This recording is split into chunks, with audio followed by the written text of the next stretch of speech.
नमस्कार, मैं उनिशा। आप देख रहे हैं देश न्यूज का खास कार्यक्रम प्रेस वार्ता। दर्शकों, प्रेस वार्ता में आज हम जानेंगे कि देश दुनिया की तमाम बड़ी खबर, बड़ी अपडेट, ऐसी कौन सी खबरें हैं जो लगातार सुर्खियों में हैं और लगातार ट्रेंड कर रही है। हमारे साथ जुड़ चुके हैं एडिटर इन चीफ जय श्रीवास्तव जी, हमारे साथ एडिटर सूरज पाठक जी जुड़ चुके हैं, हमारे साथ ज्ञानेश वर्मा लखनऊ ब्यूरो हेड जुड़ चुके हैं। आप तीनों मेहमानों का बहुत बहुत स्वागत है हमारे खास कार्यक्रम प्रेस वार्ता में।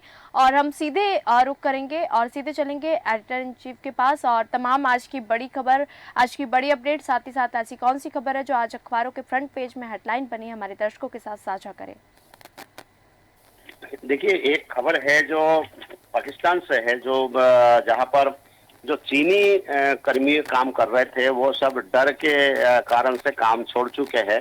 और विशेष करके जो 3 राज्य हैं, उन तीनों राज्यों में जो सीपेज का काम चीन का चल रहा था और बड़ा प्रोजेक्ट है जिसमें बड़े पैमाने पे बिजली से लेके अन्य बहुत उसमें जो डेवलपमेंट के लिए काम चल रहा था। और जिस प्रकार से हमले हो रहे हैं वहां पर बलूचिस्तानियों के द्वारा, और उनके कारण से जो है, जो काम करने वाले लोग हैं वो डर के काम छोड़ चुके हैं और काम छोड़ के अपने अपने घरों में बैठ गए हैं। और उन्होंने साफ इनकार कर दिया है कि हम इसमें काम नहीं करेंगे। कारण क्या है, हमें जान का खतरा है और पाकिस्तान सुरक्षा प्रदान करने में सक्षम नहीं है। तो चीन ने ये एक बहुत ही सोची समझी रणनीति के तहत शायद उनके जो कर्मचारी है, लगभग 1500 कर्मचारियों ने काम छोड़ा है। तो एक प्रेशर बना रहे हैं पाकिस्तान के ऊपर, जैसे प्रतिदिन लगभग हम लोग इसमें हमले के लिए हो पाकिस्तान और चीन और अफगानिस्तान के खबरों को प्रमुखता से जो अखबारों में या टीवी चैनल में दिखाया जा रहा है या प्रकाशित प्रसारण किया जा रहा है, उसके विषय में हम बात कर ही रहे हैं।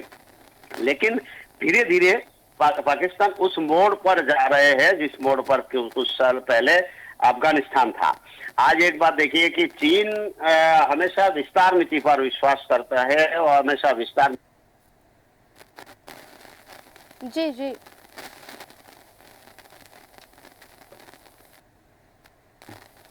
जी, हम सीधे चलेंगे एडिटर सूरज जी के पास और तमाम आज की बड़ी खबर जानेंगे। जी, ज्ञानेश जी के पास सीधे चलेंगे। ज्ञानेश जी, आज उत्तर प्रदेश की तमाम बड़ी खबर हमारे दर्शकों के साथ साझा करें। पता नहीं मैम। हाँ, आपको बताना चाहूंगा कि देखिए, जो कुख्यात माफिया मुख्तार अंसारी की बीते गुरुवार यानी कि 28 मार्च को हार्ट अटैक से मौत हो गई और इस बीच उसके शव को लेकर पुलिस भी उसके पैतृक गांव गाजीपुर के लिए रवाना हो चुकी थी। आपको बता दूं कि परिवार के तमाम जो सगे संबंधियों को मुख्तार के घर आने का जो सिलसिला शुरू हो गया था और उनके सामने आज देखें तो काफी संख्या में भीड़ है। वहां मीडिया भी जो वहां के लोग हैं उनको नहीं आने दे रहे हैं।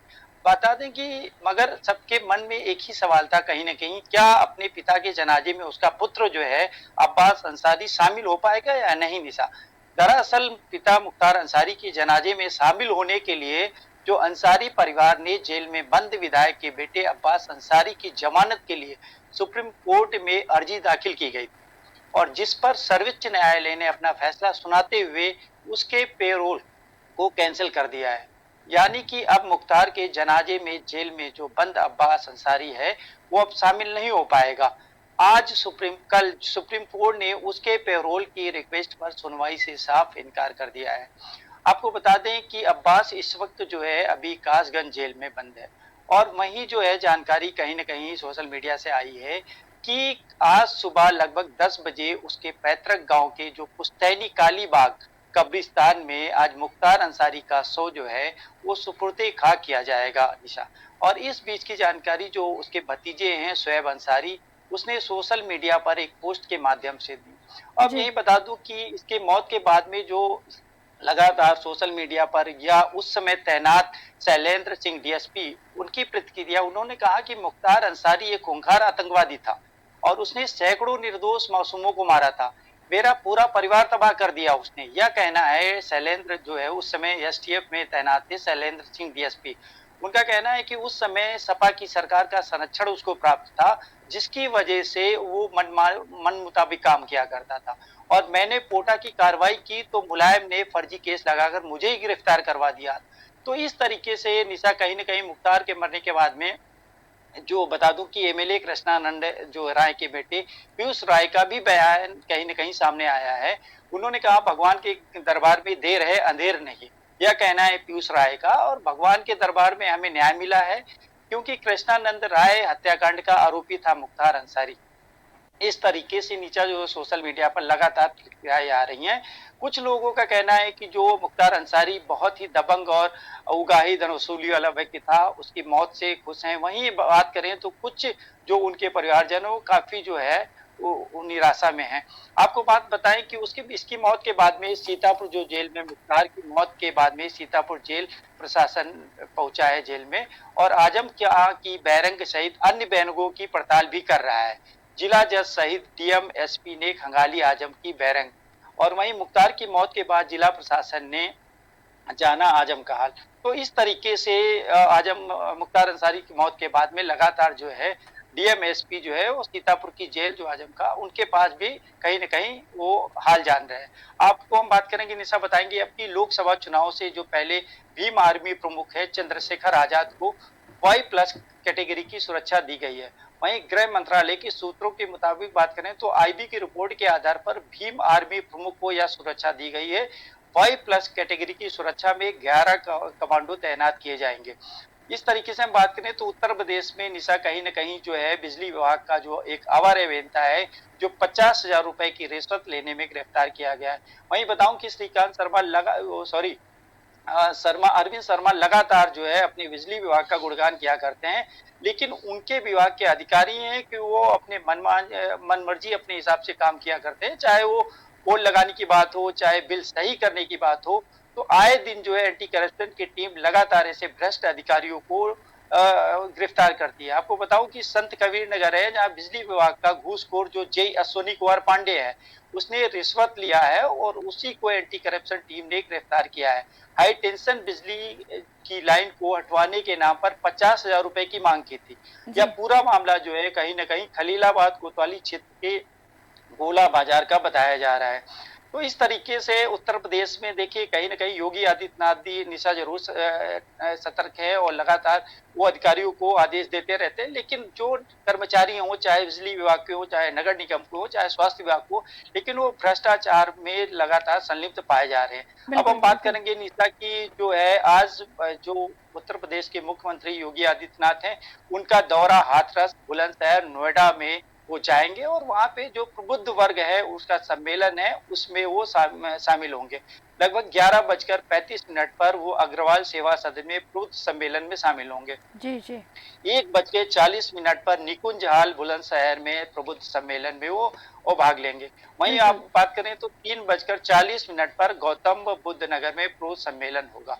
इस तरीके से जो है मुख्यमंत्री चुनाव के उसमें लगातार दौरे कर रहे हैं और अब सम्मेलन कर रहे हैं, अपनी बातों को रख रहे हैं। अब हम बात करेंगे निशा की इंटेलिजेंस ब्यूरो में नौकरी का जो बच्चे सपना देख रहे हैं, युवा जो सपना देख रहे हैं, काम करना चाह रहे हैं, उसके लिए इंटेलिजेंस ब्यूरो की ओर से ACIO और JIO SAPA cook care taker PPO post पर भर्ती के लिए 660 पदों के लिए नोटिफिकेशन जारी किया गया है और योग्य उम्मीदवार जो आवेदन करना चाहते हैं वो 30 मार्च 2024 से कर सकते हैं। वहीं अंतिम तिथि 28 मई 2024 तक है।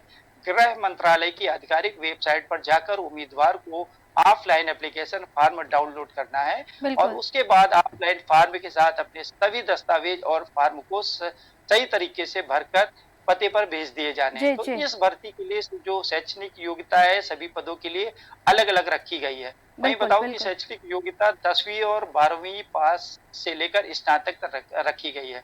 जैसे आप बात करेंगे अब उत्तर प्रदेश में ज्ञानेश जी मैं यहाँ पे रोकना चाहूंगी और मैं सीधे फिर से एडिटर इन चीफ जय श्रीवास्तव जी के पास जाऊंगी और वो अंतर्राष्ट्रीय खबरों पे प्रकाश डाल रहे थे, वो नेटवर्क प्रॉब्लम के कारण उसको पूरा नहीं कर पाए थे अपनी बात को।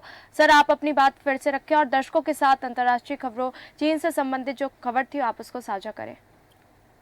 देखिए मैं जो बात कर रहा था वो पाकिस्तान और चीन की बात कर रहा था कि जो जिस प्रकार चीन पाकिस्तान पर धीरे धीरे कब्जा जमाते जा रहे हैं, उससे देखते हुए लग रहा है कि अफगानिस्तान जैसे हालत उनका बनना सुनिश्चित है। जो मेगा प्रोजेक्ट है इसमें चीन उसमें संपन्न कर रहा है पाकिस्तान में, उस प्रोजेक्ट पर काम करने वाले जो कर्मचारी है उन्होंने मना कर दिया है काम करने से। इसके पीछे कारण ये है कि जिस प्रकार हमले हो रहे हैं वहां पर, उस हमले से ये लोग डर गए। लेकिन हकीकत जो है वो ये है कि चीन एक सुनियोजित तरीके से केवल वहां सुरक्षा व्यवस्था अपने हाथों में लेना चाहते हैं, क्योंकि पाकिस्तान पर आरोप लग रहा है कि आप सुरक्षा प्रदान करने में सक्षम नहीं हो। इस कारण से हमारे 5 इंजीनियर सहित अनेक अन्य लोग मारे गए। बिल्कुल इसी बिल्कुल। को देखते हुए उस क्षेत्र में चीनी सैनिक उतारने की तैयारी है। जो गुप्तचर है वो तैयारी कर रहे हैं कि वो उस क्षेत्र में काम में लगाया जाए, और जिस दिन ये हो जाएगा तो धीरे धीरे बड़े जो एक एरिया है उस एरिया पर चीन का कब्जा अघोषित रूप से हो जाएगा। तो ऐसे इस प्रकार से धीरे धीरे एक तरफ से पाकिस्तान घिरा हुआ है अफगानिस्तान से, क्योंकि बार बार अफगानिस्तान और जो तालिबान के जो लोग हैं वो हमले कर रहे हैं पाकिस्तान पर और पाकिस्तान के ऊपर, और पाकिस्तान बिल्कुल इस समय असहाय होकर ये सब बर्दाश्त कर रहा है। अब मुझे लगता है कि पाकिस्तान बहुत जल्दी एक तो आर्थिक संकट से बाहर नहीं आ पाएगा, जिसके चलते यदि चीन कुछ कहता है तो उनको सुनना बिल्कुल मजबूरी हो चुका है। इस कारण से चीन दिन पर दिन पाकिस्तान पर हावी हो रहा है। जी तो आने वाले समय में हमें और भी चौंकाने वाले जो खबर है पाकिस्तान से वो आ सकते हैं, क्योंकि चीन अब नजर गड़ाए पाकिस्तान पर जो है अपने जो सुनियोजित तरीके से जितने भी आयोजन है वो करना चालू कर दिया है। आपने सुना होगा पिछली बार जो है मैंने उसमें अखबारों के में जो प्रकाशित हुआ था उसका हवाला देते हुए कहा था कि चीन बड़े पैमाने में पाकिस्तान से अपने जो पाकिस्तानी लड़कियां हैं उनसे अपने लड़कों से शादी करा रहा है और शादी कराकर वहां पर ले जाते हैं।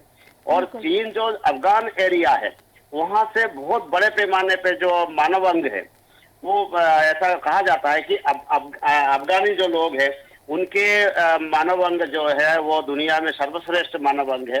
तो अफगानी एरिया से ले जाके अब चीन में उसके अंग को निकाल कर बेचा जा रहा है बड़े पैमाने पे अंतर्राष्ट्रीय स्तर पर। तो पाकिस्तान की स्थिति बहुत खराब है, और चीन जो है जिस प्रकार श्रीलंका की स्थिति कुछ दिन पहले हमें देखने को मिला था कि वो आर्थिक संकट से बिल्कुल ग्रसित होकर पूरे ध्वस्त कर दिया था। पूरे देश के जो है प्रधानमंत्री को भी भागने के लिए मजबूर होना पड़ा था, और भारत ने जाके तब जाके संभाला, और अब जाके धीरे धीरे वो पटरी पर आ रहा है वो देश।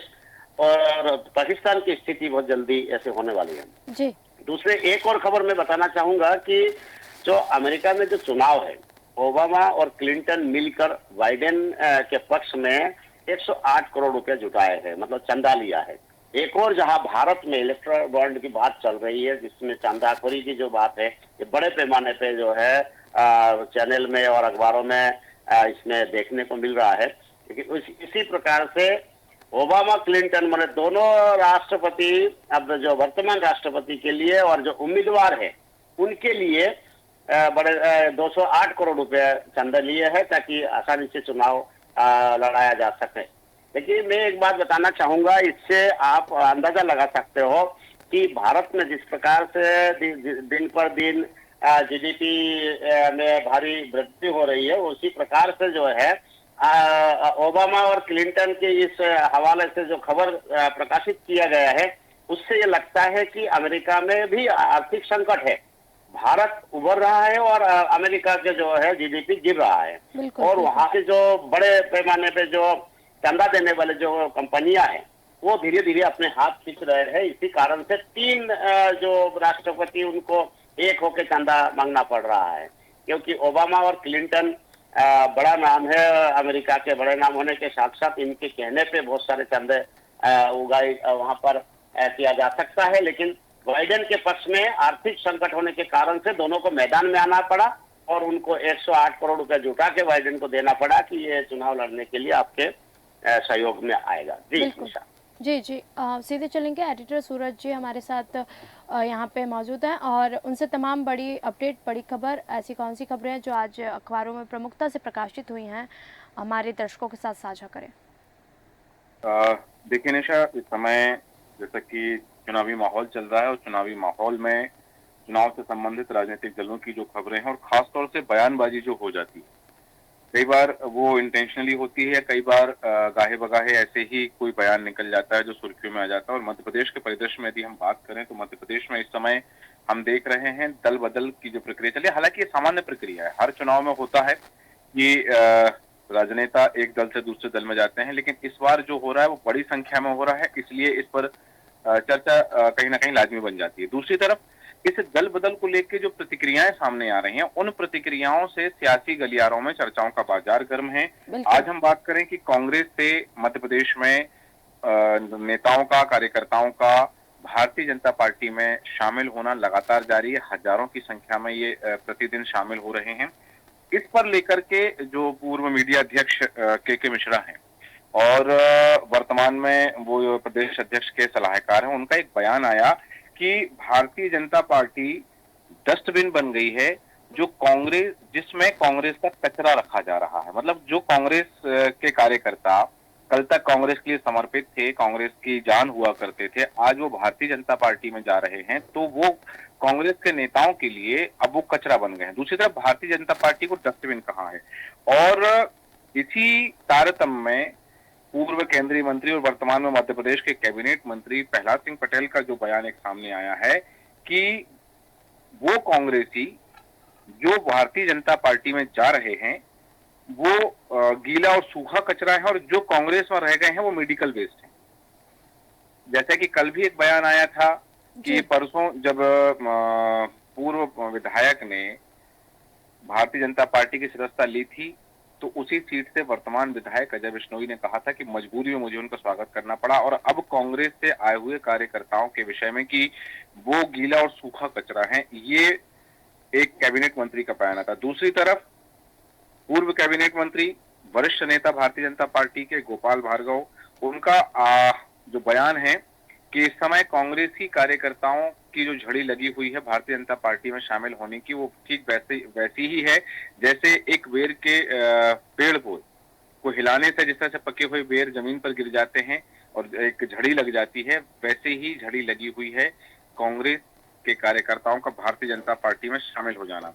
हालांकि इसी क्रम में एक बड़ा उपक्रम सामने आया है कि जो कहा जा रहा था कि भारतीय जनता पार्टी कमलनाथ के गढ़ में सेंध लगा चुकी है पहले ही, और दीपक सक्सेना इस्तीफा दे चुके हैं पार्टी के तमाम पदों से, अपनी जिम्मेदारियों से, और उनके बेटे भारतीय जनता पार्टी में शामिल होगा। और अब एक और बड़ा घटनाक्रम इसी तारतम्य में है, और वो यह है कि ये हजारों जो आए हैं, 18,000 20,000 जो कार्यकर्ता शामिल हुए हैं, उन सबसे बड़ी बात यह है कि ये पहले वर्तमान सिटिंग एमएलए हैं कांग्रेस के जिन्होंने भारतीय जनता पार्टी की सदस्यता ली है। अमरवाड़ा विधायक कमलेश भारतीय जनता पार्टी में शामिल हो चुके हैं। ये मध्य प्रदेश के परिदृश्य में भाजपा और कांग्रेस के बीच जो बयानबाजी चल रही है, वार पलटवार चल रहा है सियासी गलियारों में, जिनको चर्चा है उसकी चर्चा थी। और एक और बड़ी खबर बताना चाहूंगा कि जहां कांग्रेस के लिए ये थोड़ा सा चिंताजनक बात है, क्योंकि एक तरफ जहां कुछ दिन पहले मल्लिकार्जुन खड़गे, सोनिया गांधी, राहुल गांधी ने प्रेस कॉन्फ्रेंस करके ये बात कही थी कि हमारे पास चुनाव लड़ने के लिए पैसा नहीं है, हमारे खाते फ्रीज कर रखे हैं, सीज कर रखे हैं, और हम चुनाव कैसे लड़ें, इसको लेकर के केंद्र सरकार पर निशाना साधा था। उसी तारतम्य है कि अब आयकर विभाग ने कांग्रेस को 1,823 करोड़ के आयकर का नोटिस दे दिया है, और कांग्रेस ने कहा है कि ये टैक्स का आतंक है। मैं आपको बता दूं कि लोकसभा चुनाव के बीच में कांग्रेस की मुश्किलें लगातार बढ़ती जा रही हैं कि आयकर विभाग ने जो नोटिस दिया है वो है 1,823 करोड़ रुपए चुकाने के लिए कहा है, और यह नोटिस 2017 और 2018 से लेकर 2020-21 के बीच का है, और इसमें टैक्स, जुर्माना और ब्याज को भी जोड़ा गया है। हालांकि कांग्रेस ने आरोप लगाया है कि जिस तरह से चुनाव से पहले विपक्ष को आर्थिक रूप से कमजोर किए जाने का है, यह टैक्स आतंक का सहारा लिया जा रहा है भारतीय जनता पार्टी के द्वारा। तो ये तमाम खबरें हैं। जहां एक बात और बता दूं मैं कि इस समय पूरे भारत में दिल्ली के मुख्यमंत्री अरविंद केजरीवाल को लेकर के जो सियासी चर्चाएं चल रही हैं, एक बार कहा जा रहा है कि केजरीवाल को आशीर्वाद कैंपेन उनकी पत्नी शुरू करती हैं, फिर बिल्कुल। कहा एलजी कहते हैं कि जेल से सरकार नहीं, जेल से गैंग चला करती है, और उसके बाद में उनको पद से हटाने की याचिका लगाई गई थी, जो हालांकि खारिज कर दी गई है। और तमाम इन अटकलों के बीच में, चर्चाओं के बीच में यहाँ अरविंद केजरीवाल का जिक्र इसलिए जरूरी हो जाता है क्योंकि अब यूएन ने इस पर अपनी टिप्पणी दी है। बिल्कुल। और दिल्ली के मुख्यमंत्री अरविंद केजरीवाल की शराब नीति के मामले में, गिरफ्तारी के मामले में जर्मनी और अमेरिका तो पहले टिप्पणी दे चुके थे, उसके बाद में संयुक्त राष्ट्र ने भी बयान दिया है। और संयुक्त राष्ट्र जो महासचिव है एंटोनियो गुतारेस और उनके प्रवक्ता हैं स्टीफन दुजारेफ, उन्होंने कहा है कि उम्मीद है कि भारत या किसी भी देश में जहां चुनाव हो रहे हैं, लोगों के राजनीतिक व नागरिक अधिकारों की रक्षा की जाएगी और सभी स्वतंत्र तथा निष्पक्ष माहौल में मतदान कर सकेंगे। अब यूएन का यह जो बयान आया है, अंतर्राष्ट्रीय स्तर पर इसकी चर्चा हो रही है अरविंद केजरीवाल की गिरफ्तारी को लेकर के, तो अब ये चर्चा भी इसलिए लाजमी बन जाती है क्योंकि अब अरविंद केजरीवाल का जो शराब नीति घोटाले में नाम आया था तथा कथित रूप से, और उनको गिरफ्तार किया गया है। हालांकि ईडी ने कहा है कि उनके पास पर्याप्त साक्ष्य और पर्याप्त सबूत प्रमाण मौजूद हैं। अरविंद केजरीवाल अपनी गिरफ्तारी को भी चुनौती देते हुए नजर आए थे जब कोर्ट में सुनवाई हो रही थी। तो अब यह मामला अंतर्राष्ट्रीय स्तर पर भी बिल्कुल। भारत की नाक का सवाल बन गया है। जी निशा। जी बिल्कुल, बहुत बहुत धन्यवाद सूरज जी हमारे साथ जुड़ने के लिए और तमाम जानकारी साझा करने के लिए। हमारे साथ एडिटर इन चीफ जय श्रीवास्तव जी जुड़े थे, जिन्होंने तमाम जानकारी दी। ज्ञानेश जी हमारे साथ मौजूद थे, जिन्होंने तमाम जानकारी हमारे दर्शकों के साथ साझा की। तो दर्शकों, आज के प्रेस वार्ता में हमने तमाम बड़ी खबर, बड़ी अपडेट जानी। प्रेस वार्ता में फिर मिलेंगे नई खबरों के साथ, नई सुर्खियों के साथ। देखते रहिए देश न्यूज़। नमस्कार।